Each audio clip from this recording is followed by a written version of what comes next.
பறவை அவரை பார்த்து வருத்தப்பட்டது. வணக்கம். ஆமாம், நீங்கள் யார்? நான் மகிழ்ச்சியான இளவரசன்.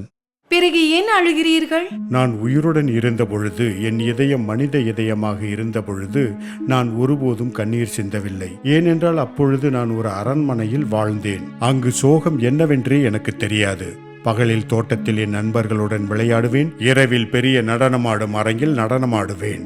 தோட்டத்தை சுற்றி ஒரு பெரிய சுவர் இருந்தது. சுவரின் பின்னால் என்ன இருக்கிறது என்று நான் ஒருபோதும் யோசித்தது இல்லை. என்னை சுற்றியுள்ள அனைத்தும் மிகவும் அழகாக இருந்தன. அங்கிருந்தவர்கள் என்னை மகிழ்ச்சியான இளவரசர் என்று அழைத்தார்கள். உண்மையில் நான் மிகவும் மகிழ்ச்சியாக இருந்தேன்.